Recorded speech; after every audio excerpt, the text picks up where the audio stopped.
আসসালামু আলাইকুম রহমতুল্লাহি বারাকাতুহু। তোমাদের প্রিয় উপন্যাস সঙ্গীন প্রেরণার শক্তি সুরায়া রাফা পর্ব 23। রেসিপশনিস্টের কথার মাথায় রক্ত চড়ে গিয়েছে কীর্তিকের। মনে মনে ঠিক করেই নিয়েছে আজ অরুকে পেলে ওর হাতের মার খেতে খেতে অরুর খবর আছে। অর্ণব সায়র এগিয়ে এসে বলল, এখন কি করবি? কীর্তিক চোয়াল শক্ত করে বলল, ইডিয়েট একটা, আমাকে চিন্তায় না রাখলে শান্তি হয় না মেয়েটার। আজ খুঁজে পেলে খবর আছে ওর।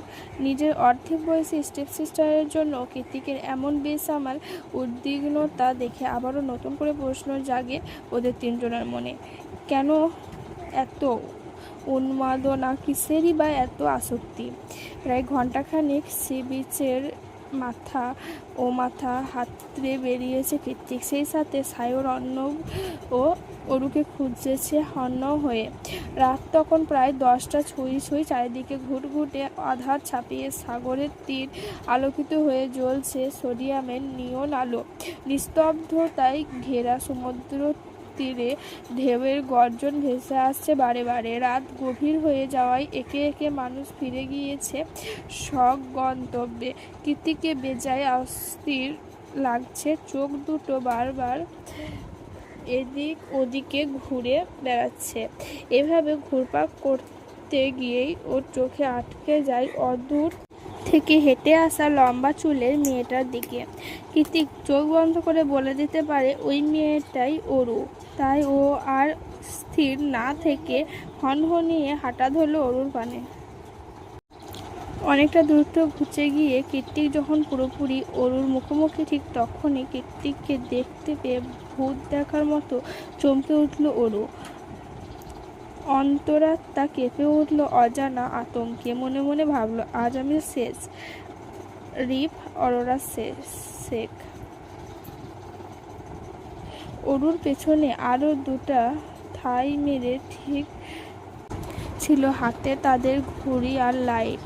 কীর্তিক তাদেরকে এক নজর পরোক্ষ করে অরুর কাছে এসে ওকে সজোরে চড় মারতে উদ্যত হয়েও থমকে যায়। উল্টে দুহাত দিয়ে টান মেরে আচমকা টেনে নিয়ে নিজ বুকের মধ্যখানে। এক্ষুনি গালে চড় হামলে পড়বে সেই ভয়ে চোখ মুখ খিচেই রেখেছিল অরু। কিন্তু কিছু সময় যেতেই শরীর শিহরণ জাগানো সেই স্যান্ডালউড পারফিউমের ঘ্রাণটা নাকে খুব কাছে অনুভব হতেই পিটপিট করে চোখ খুলল ও। আবারও একই ঘোর লাগানো অনুভূতি। কীর্তিকের শরীরে শুকিয়ে যাওয়া ঘাম, পারফিউম, ধুলোবালি মিশ্রিত সেই মাতাল মাতাল পুরুষালী সুঘ্রাণটা কিছুতেই সহ্য করতে পারে না অরু। হাত পা কেমন আষাঢ় হয়ে আসে, কান গাল সব কিছু ছুঁয়ে যায় অজানা উষ্ণতায়। বারবার বেসামাল হয়ে ওঠে ভেতরের সুপ্ত নারী সত্তাটা। অথচ কীর্তিক ওকে নিজের বুকের মাঝে এমনভাবে শক্ত করে চেপে ধরে রেখেছে যে কীর্তিকের শরীরের নেশা ধরানো সুঘ্রাণটা ক্রমাগত অরুর হৃদয়ে গিয়ে ঠেকছে। খানিকক্ষণের নীরবতা ভেঙে কীর্তিক উদ্বিগ্ন সুরে শুধালো, অরু তোর বয়স কত? কোথায় গিয়েছিলি? কেন গিয়েছিলি? কিভাবে গিয়েছিলি? কোনোরূপ প্রয়োজনীয় প্রশ্ন না করে এমন একটা অদ্ভুত প্রশ্ন করায় অবাক হয়ে মুখ উঁচিয়ে কীর্তিকের চোখের দিকে চাইল অরু। পরক্ষণেই ওর চোখ গেল কীর্তিকের পেছনে দাঁড়িয়ে থাকা আরও তিনজন চোখের দিকে, যারা এই মুহূর্তে রিয়েলিটি শো দেখার মতো করে অষ্টাদশীর প্রেমে বেসামাল হয়ে ওঠা জানকীর্তিক চৌধুরীকে দেখছে। সবাইকে এভাবে হা হয়ে তাকিয়ে থাকতে দেখে অরু মুখ কাঁচামাচু করে নিজেকে ছাড়ানোর চেষ্টা করে বলল, ছাড়ুন, সবাই কি ভাবছে? আমি কিছু জিজ্ঞাসা করেছি অরু। কীর্তিকের স্পষ্ট আদেশে একটা দীর্ঘশ্বাস ছেড়ে অরু বলে, 18 বছর 6 মাস 13 দিন। এবার ছাড়ুন। পারফেক্ট। নিজেকে ছাড়াতে গিয়ে অরুর চোখ গেল এবার কীর্তিকের পায়ের দিকে। গোড়ালি থেকে খানিকটা উপর ফোল্ড করা ডেনিম প্যান্ট পরে খালি পায়ে দাঁড়িয়ে আছে কীর্তিক। তা দেখে সঙ্গে সঙ্গে অরু বলে ওঠে, এ কি, আপনার জুতো কোথায়?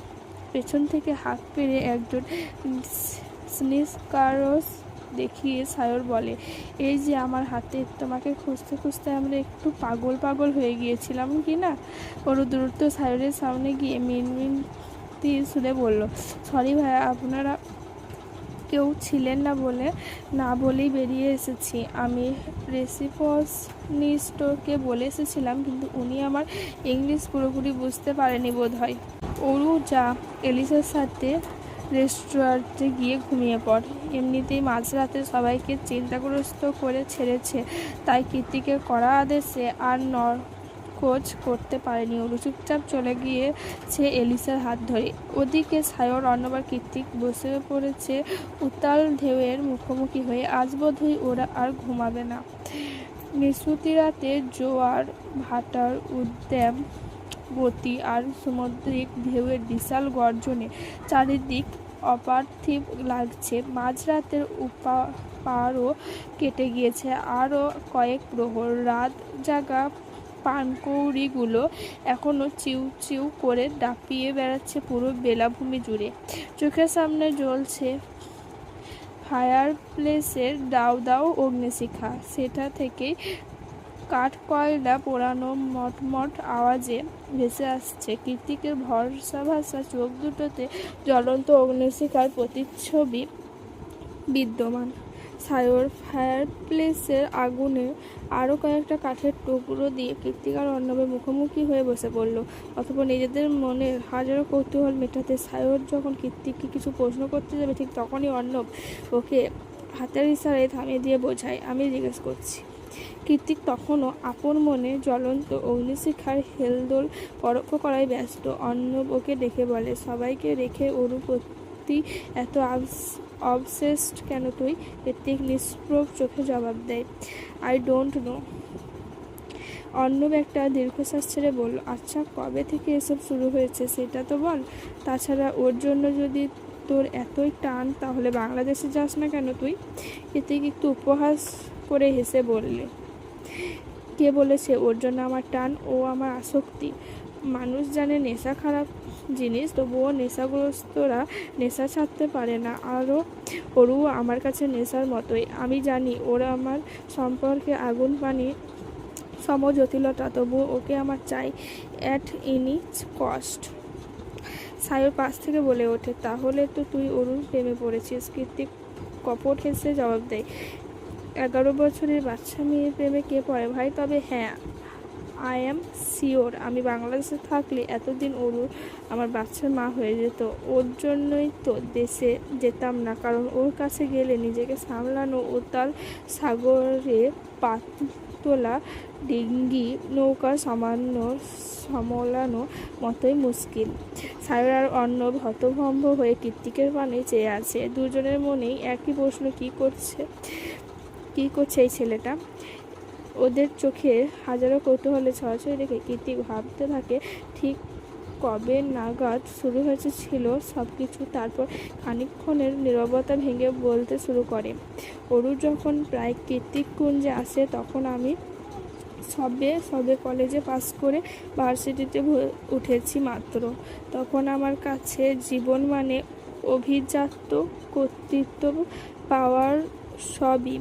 কারণ ছোটবেলা থেকেই আমাকে এইটাই শেখানো হয়েছে, যোগ্য উত্তরাধিকারী হতে গেলে পূর্বপুরুষদের পথ অনুসরণ করা।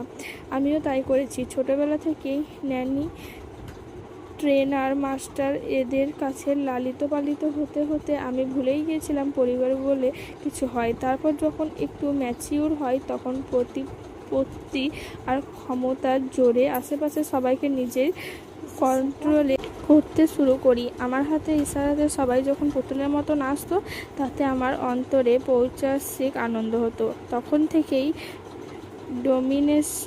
ডমিনেটিং স্বভাবটা ভেতরে ঢুকে গিয়েছে, যা এখনও বদলাতে পারিনি আমি। কলেজে ওঠার পর পারিবারিক সূত্রে আমার রাজনৈতিক হাতেখড়ি হয়। প্রথম বাবা বিভিন্ন রাজনৈতিক অনুষ্ঠান সমাবেশে নিয়ে গেলেও পরক্ষণে বাবার হয়ে আমারই যেতে হতো। এক পর্যায়ে বাবা নয়, স্বয়ং আমার জন্যেই আমাকে যেতে হতো। ততদিনে প্রফেসর হওয়ার জীবনে বিজনেস সামলানো কিংবা আমার শখের রাইডিং সব কিছুই ছিল দিবাস্বপ্ন মাত্র। কারণ আমার ধ্যান জ্ঞান সব কিছুই তখন রাজনীতিতে নিবদ্ধ। তখন মনে হতো নিজে প্রাইভেট ভার্সিটিতে পড়েও ক্ষমতার জোরে পাবলিক ভার্সিটিতে লিড দেওয়ার মতো পৈশাচিক তৃপ্তি আর কিছুই হতে পারে না। বাইরের জগৎ, এত সুনাম, এত জনপ্রিয়তা, এত স্বজনপ্রীতি, লোকেদের ভিড়ে দিন শেষে আমি ছিলাম নিঃসঙ্গ। যার উদরে আমার জন্ম হয়েছিল, যে খুব ছোটবেলায় আমাকে ফেলে নিজের আত্মতৃপ্তির উদ্দেশ্যে নিজ দেশে পাড়ি জমিয়েছিল, সেই বিদেশিনী মাকে বারবারই ঘৃণা করে এসেছি আমি, তার সাথে মায়ের জাতিটাকেও। কেন যেন আত্মিক টান কখনোই ছুঁতে পারেনি আমাকে। হয়তো ছোট থেকেই মায়ের মমতাহীন বেড়ে ওঠাটা সেজন্য। এভাবেই হাজারো মানুষের বেষ্টনে একাকী বিষণ্ণ জীবনটা ভালোই যাচ্ছিল। অনায়াসে দিন পার করে দেওয়ার মতো অনেক ব্যস্ততাই ছিল তখন আমার কাঁধে। তখন বাড়িতে ফিরতাম, কখন বাড়ি যেতাম কেউ তার হদিস জানতো না। বলতে গেলে আমাদের পরিবারটা দিনকে দিন রাজনীতি প্রসঙ্গে পরিণত হচ্ছিল।